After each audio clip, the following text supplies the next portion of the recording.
It's Fat Murphy! Welcome back. Welcome back to Murpheen. I hope you had your daily dose just from that. That might have been an overdose. My head's kind of bouncing a little bit after that one. We're back at it again. Sean playing more Crash Bandicoot. This time. Although, yeah, what's different from this time, Sean? I'm not in my underwear. I'm in someone else's home, and you're telling me it's your home, and I'm like, what is this? And I remembered, oh yeah, we're in person for this episode. Yeah, we're together. We are together, united again. Wherever they are. Together forever. Now, I know there's other people of nationality saying that is horrifically racist. Not my neighbors. Well, that's they can deal with that. Listen. I have no comeback. I would say, yeah, say it's for comedy and then call that to The Simpsons and to talk show hosts. Listen, man. And to Seth MacFarlane. Listen, man. Apu no longer being in The Simpsons is like one of the most heartbreaking days of my life. Like, some people like point to like, you know, when COVID hit or like national like disasters. I point to when Apu was canceled. When Apu was canceled, life and happiness was canceled. So I did not warm up before starting this game, and it's showing. But you get to see Crash drown again, which is what you really want. You know, I think that's why I would run on the platform, make Crash drown again. You know, like, it's something I believe It's your in. campaign slogan for the 2024 election year. That's a ballot I'd mail in. Topical political humor coming at you. One of us is good at it. So a fun thing that you can't see at home is David's wife is sitting here just cupping her mouth, trying to not laugh because she has the loudest laugh that you could possibly have out of a human being. Second to me, at least. Not to mention, she probably sees and hears all of our jokes in context now. Because before, I'd wear headphones so that I could hear you and hear the game just fine. She could only hear me talk. She couldn't hear the game. She couldn't hear you. So she would hear my side of our stupid jokes. And just be like, my husband is so dumb. Yeah, she has to sit there and go and now she's going, my husband and his best friend are so dumb. Like, this is the man that my husband chose to stand next to him in his wedding. I don't know if best man is the best title for me, but I'll take it. Enjoy it before she takes it away. You can't take that from me!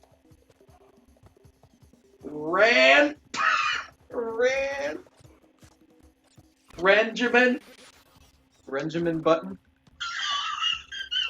Benjamin Rutten. She be snuttin'. Benjamin Gates. The best Nicolas Cage character. I thought of Bill Gates. I was like, you mean the founder of Microsoft? No, the man who stole the Declaration of Independence so that he could rescue it. Oh, I forgot the name of the character. His name is Benjamin Franklin Gates. Oh, yeah, that's right. His middle name was Benjamin Franklin. Oh, those movies are so good, but man, are they terrible at the same time. No, they're amazing. I think Nicolas Cage literally just plays himself in that movie. I would argue he's not very Nick Cage in those movies. You know how he always has those kind of outbursts. Not because he's angry, but that's just like that's his acting style. He doesn't like lash out like Christian Bale did on the set of Terminator. Right. Anyways, he did one of his Nick Cage outbursts in the second National Treasure, and that's the movie I don't remember. The first one is superior to it. Mm-hmm. But he lashes out once to the German lady who is married to Daryl Dixon from The Walking Dead. Mm. Which I know I've watched all of that. My wife hasn't watched an episode. I don't know how much you've watched. I watched up to like season 5. Some of the good stuff. Yeah, that was my thing. I quit when it was like, when they lost the prison, and they were like, all right, now we have to find our new place to live. And then by the time we get there, it's the next inconsequential character that dies. And now we have to meet the next villain that's kind of like the governor. And it just kind of got into like a cycle that I was just like, it just got a little predictable, but like not bashing the show or anything. I still love, you know, zombies and the shooting of zombies. So, two qualities of a good television show. My wife's afraid of zombies, so never ever can I watch that. And I have 7 seasons on DVD sitting on the bookshelf.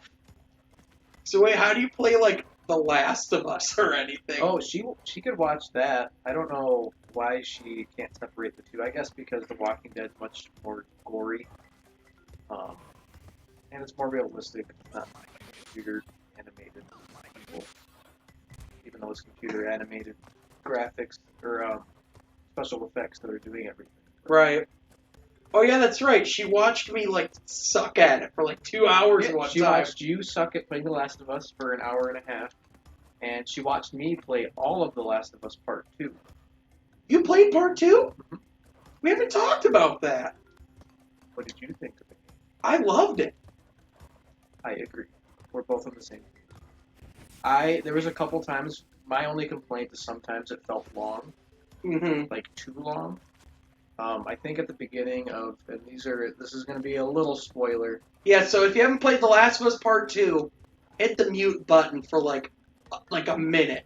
But enjoy my terribleness at this game. And then unmute it, and if you still hear us talking about The Last of Us Part 2, try another minute. But we need that ad revenue that doesn't exist, so just keep clicked on the video. We're saving up for the future. Yeah, we're saving for Private Ryan. Anyways, The Last of Us Part 2. So Abby was the character's name, right? Yep. When we first got introduced to playing as her, I was like, alright, game. I don't like this. This is kind of dumb. But the longer we went down her point of view, the more I kind of was for it. Because I liked the I can't remember if they were cannibals, but the cannibal kids that were the traitors, they were the trans boy. Yep. And then which people got mad about that. I really didn't feel like that was forced or anything. Like I didn't feel like they did anything that was like on the nose. Like I wasn't offended by it. You know what I mean? Like I think people made a bigger deal out of that than it needed to be. I thought it was just like, I don't think that was like forced in or anything. That was like a valid reason as of them feeling like kicked out or left out of like their group. You know what I mean? So I don't know. But anyway, that's besides the point. And I feel like the argument against you and I for that is we're not trans. Right. So we can't really attest to it. But I felt the same way. I'm like, oh yeah, his mom and the rest of the tribe probably didn't approve of that and they wanted him dead because of it. But I thought, not that part of the storyline was what I appealed to. I just liked that we were trying to help people that were involved in it get away from it. And I guess it made Abby more sympathetic and all of that. And then here's the big spoiler. So if you're listening now, definitely mute it. I expected them to kill Joel. I didn't expect it to be as early. Yeah, they do it right away. And I don't complain about it, but I like Joel so much that I wanted him to stay. I don't think they killed him too early. I just didn't know they were going to kill him that early. Right. Yeah, they did not give you room to breathe. Like, the game very quickly says, this is what we're doing. And you better buckle up because it's happening, and it's happening quick. So a little bit about my experience with the game. I played it. I got it the day it came out, and I beat it. I got it on a Friday. I beat it that Sunday. So the game's about, I think it's 20-something hours. So I just put some point. And I played it, so I was like planning on getting the platinum trophy, and it's something I think I still want to go back and do. Like when I play it on my PS5. So like I played it on hard, not knowing there were any trophies that were tied to difficulty. So like that in itself was an adventure. But like the other thing was, I think the game, first of all, from a gameplay standpoint, I think what the game achieves is that it expands on what it is while simultaneously improving on things from the first game. Like the gameplay was just way better. As I fall into a pit The of fire. gameplay is the best. Guys in the As fire. you can tell, I'm such a gameplay guy. Falls into fire immediately while talking about gameplay. Through the fire and the flame. Through the fire and the flames you get it now.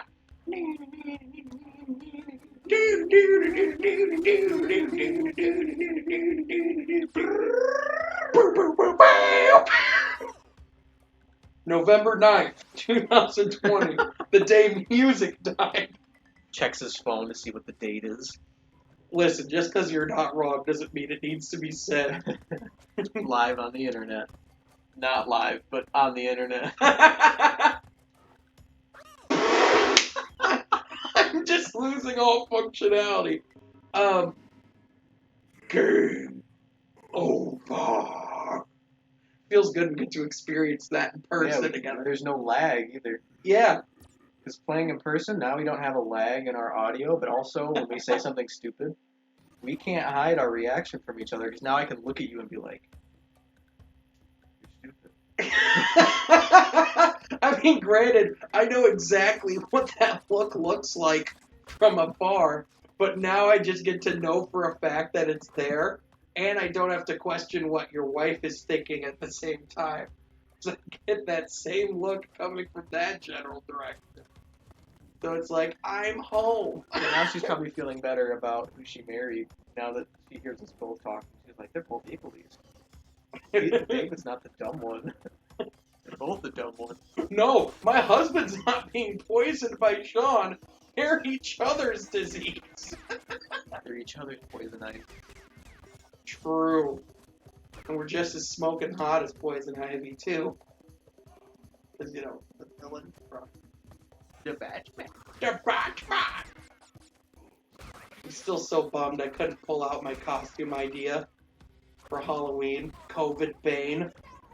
Still would have been great. I'd stand by it. But anyway. Yeah, so I beat it in a weekend. And I spent, I was straight up angry when I saw the text Seattle Day 1. So I was like, what's going on here? What's happening? It's a flashback within a flashback where they went back in time. I'm like, yeah, exactly. I was like, honestly, I would equate the shock to watching Endgame when they go 5 years later. You know what I mean? Like that's how I felt. I was like, well, that's a turn. As I drown. Turned into the water. Turned into no longer having oxygen. Anywho, I was just blown away, and at first I was like, all right, I'm gonna trust him, but I'm telling you right now, I don't think I'm gonna like it. And then there's a part where where Abby's afraid of heights, and her and Lev, the boy, that are going to try and seek and get medicine for the sister, where she's like, I'm afraid of heights, and I was like, whoa, where I just went, son of a gun, I like her. It was so infuriating, but she becomes sympathetic, and I don't want it, but it's happening, and now I like her. Mm-hmm. And it got to the point where in Seattle Day 3, when you're going into the theater to go hunt down Ellie, and you have that boss fight where you have to fight Ellie, you know, that initial boss fight, I was just so conflicted the entire time, and I will never forget the moment when Ellie tries to play that song that Joel plays from the beginning, which is funny enough, it's a Pearl Jam song, as David's wearing a Pearl Jam shirt, where he goes, "If I ever were to you, I'd surely lose myself." That's a Pearl Jam song. I was not aware of that, and now I feel like I shouldn't be wearing this shirt. I didn't know that either. I listened to like a ton of podcasts after. Oh, it's from one of their newer albums, and Mhm. it's the last. It's from their album from 2013. Mhm. And sometimes by the end of a CD, you're just like, I don't want to listen to this anymore. Yeah. And I know I'm one of those people that still buy CDs, but Well, hey, you know what? That maybe that's the reaction that you had. But Neil Druckmann sat back and listened to that and said, "I'm gonna base a video game off of that song." um, and it's crazy because like at first like in the beginning when you hear that song for the first time, it's it's just a cute thing, you know what I mean? It's like a father and daughter moment between Joel and Ellie. But then when Ellie can't play it anymore because she lost those two fingers in the fight, and she literally sits there and realizes that she lost herself, that she no longer knows who she is, that she lost this future that she was gonna have. I have an answer for that. That Just be left-handed.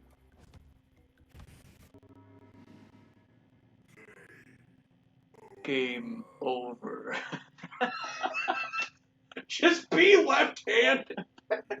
Stop being a whip. Just switch hands. But she had a right-handed guitar. Play that left-handed. Kurt Cobain did it. Jimi Hendrix did it. She's not Kurt Cobain. True. She's a video game character. Yeah, she's still alive. True. And especially during an apocalypse. That's impressive. What did you think of Nirvana, Sean? You know, I haven't gone back and listened to a ton of Nirvana to be honest, but I definitely what I've heard I like. And I think anyone that tries to like deny their like cultural significance is wrong because they defined an era of music. They brought a certain attitude level of to their music that's like still being emulated and inspiring music to this day. Like it's inspired every facet of music too. You know, it's inspired hip hop, it's inspired rock and roll, it's inspired everybody. Me.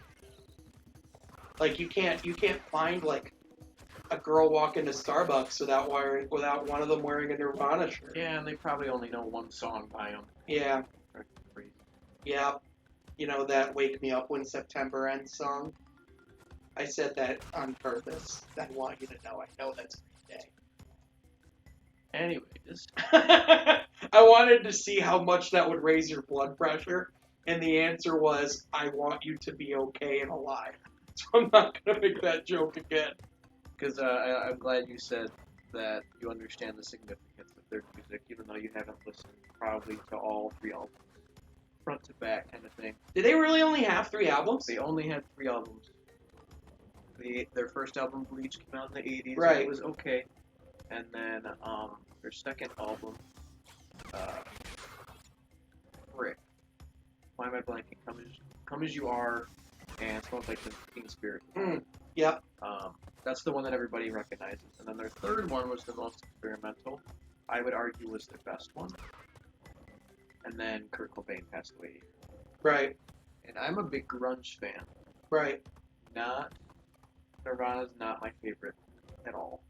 As you can see, based on my Pearl Jam shirt, and I have a Soundgarden shirt, and an Alice in Chains shirt, don't have a Nirvana shirt. I look at them as being they're like the Beatles of the grunge era. Right. Where they might not have had the most like appealing music to me, but they got out to a wider audience. I don't go back and listen to Nirvana or the Beatles that often.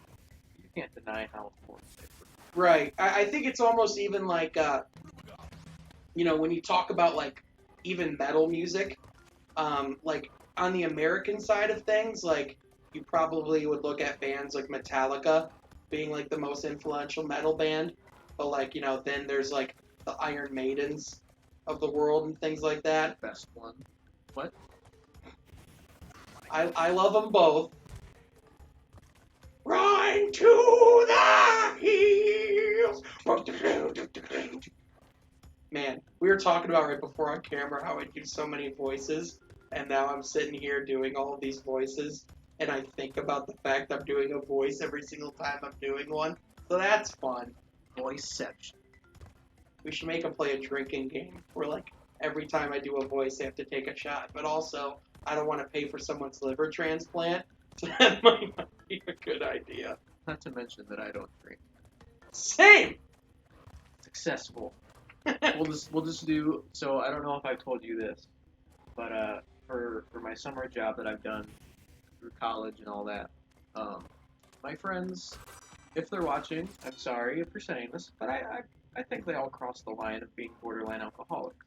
I got that vibe from when you met them. From when I met them. All of their stories told about how they were all just blackout drunk. And I was there to help them because I'm straight edge and I don't drink.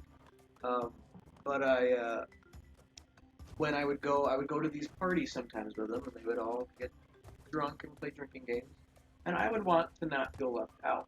But in my lifestyle choice, I would ask them to get me something gross but non-alcoholic to drink. Mm-hmm. I have drank hot sauce. I have drank pickle juice. Stuff that I can come to off the top of my head that I replaced with it. So what? That's not to say that we can't do that for our drinking games. Pickle juice pong is not so bad. You know what we should do? We should like make like bets or something.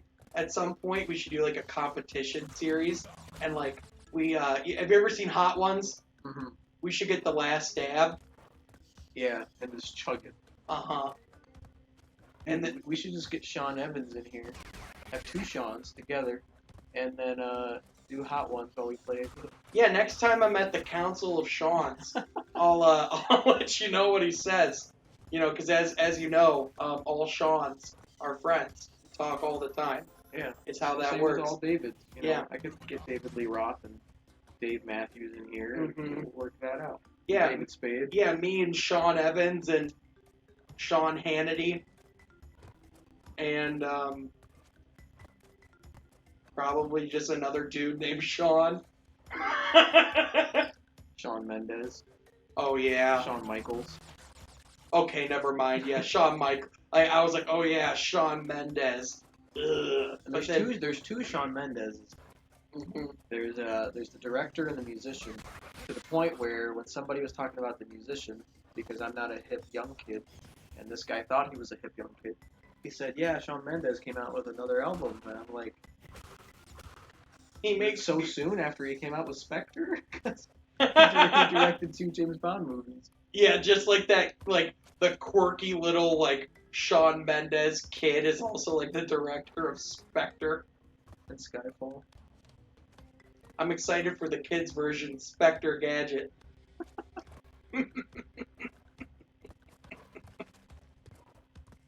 Yes! Checkpoint. Checkpoint! Don't judge him. You'll never touch me wrong. I'm glad you went there. That's kind of where I was coming from. I haven't heard that song in years.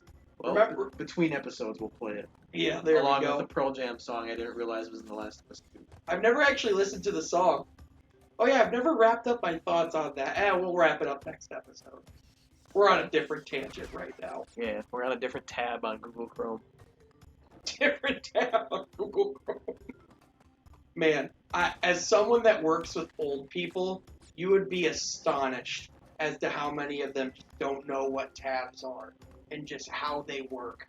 Because it is a thing. You like, ow!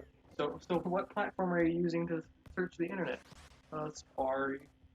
Like, honestly, all right, let's get rid of that. Yeah, as someone that works with old people to help them with technology, there is nothing worse then when you hear them, so it's like, oh, what device do you use?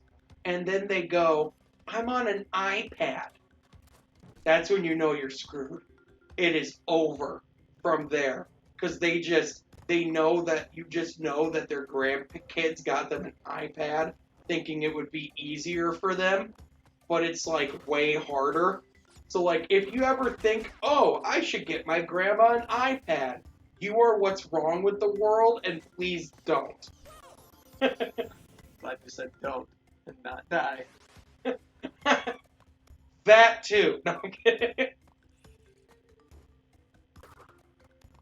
What's going on? The D-pad's like it was like getting stuck to where it was like making me like run over there. Oh, you're just pushing it too hard. Probably. Push it real good. I'm always, people always told me I was good at pushing the button. On an Atari.